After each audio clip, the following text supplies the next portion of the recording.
Welcome to T and D laser levellers, number one laser leveller brand in India. आज हम समझते हैं कि एक गलत लेजर लेवलर का ब्रांड आपकी जिंदगी को नरक कैसे बनाता है। शुरू शुरू में जब भी हम कभी लेजर लेवलर लेने जाते हैं तो किसी रेफरेंस के थ्रू या किसी मिस गाइडेंस के चलते हम गलत लेजर लेवलर का चुनाव कर लेते हैं। बहुत सारी कंपनीज जो इंडिया में लेजर लेवलर को बनाने और बेचने का काम करती हैं और बहुत सारी कंपनियों के पास अपनी बकेट भी बनाने का साधन नहीं है। कोई कंपनी चाइना से सिस्टम इंपोर्ट कर रही हैं और कई कंपनियां यहीं से आसपास जुगाड़ करके अपना स्टिकर लगा के किसानों को गुमराह कर रही हैं।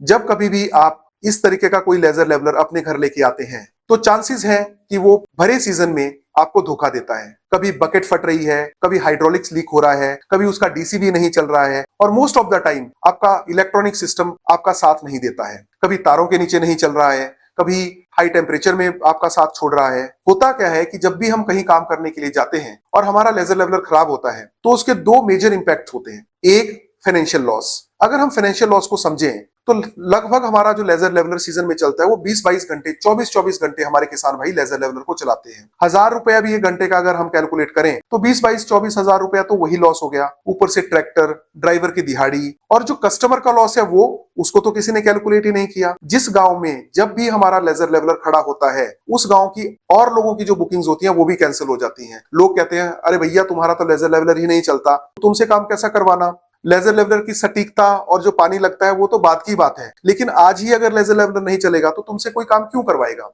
अब दूसरा जो उसका सबसे बड़ा प्रॉब्लम होता है, आज अगर लेजर लेवलर खड़ा होता है, अब आप देखिए 20-25 हजार रुपए दिन का नुकसान हो गया और ये भी जरूरी नहीं है कि वो उसी दिन आपका लेजर लेवलर ठीक हो जाएगा। अब जब हम कंपनी वाले को फोन करते हैं तो वो कहते हैं अरे भैया बकेट फट गई है तो लोकल वेल्डिंग करवा लो। लोकल वेल्डिंग कैसे करवा लो? अगर आपने लोकल वेल्डिंग करवाई तो इसका मतलब आपने उसके स्ट्रक्चर के साथ छेड़खानी कर दी। अगर स्ट्रक्चर के साथ छेड़खानी कर दी वो लेजर लेवलर आपका खेत लेवल कैसे करेगा। दूसरा सबसे इंपॉर्टेंट पार्ट, अगर आपका इलेक्ट्रॉनिक सिस्टम खराब होता है तो बहुत सारी कंपनियों के पास ना तो उसका स्पेयर पार्ट होता है ना सर्विस सेंटर की अवेलेबिलिटी होती है। अगर सर्विस सेंटर ही नहीं है, स्पेयर पार्ट ही नहीं है तो 2-4 दिन टूट गए, 2-4 दिन टूट गए, 70-75-80 हजार रुपए का नुकसान हो गया। और कहीं अगर ये 2-3 बार खराब हो गया तो नुकसान लाखों में जाता है। जो शुरू में 20-30 हजार रुपए बचाए थे वो सारे पैसे यहाँ पे आपके पूरे हो जाते हैं। जिन लोगों ने आपको हायर किया हुआ है या जो आपसे काम करवाना चाहते हैं वो रात को भी आपको फोन करके परेशान करते हैं, जिंदगी नरक हो जाती है। सावधानी से चुनिए, वो मशीन लें जो लंबे समय तक आपका साथ दे।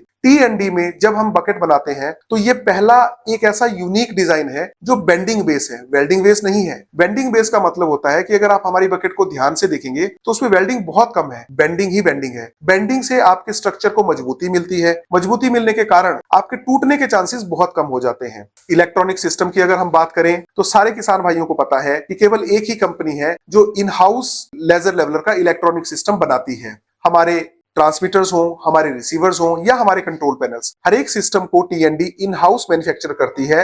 हर सिस्टम को टेस्टिंग करने के बाद ही फील्ड में भेजा जाता है। इस सीजन सावधानी से चुनाव करें, गलत चक्रों में ना पड़ें, एक सही मशीन का चुनाव करें जो आपके साथ लंबे समय तक काम करे। टी&डी number one laser leveller brand in India. Thank you very much.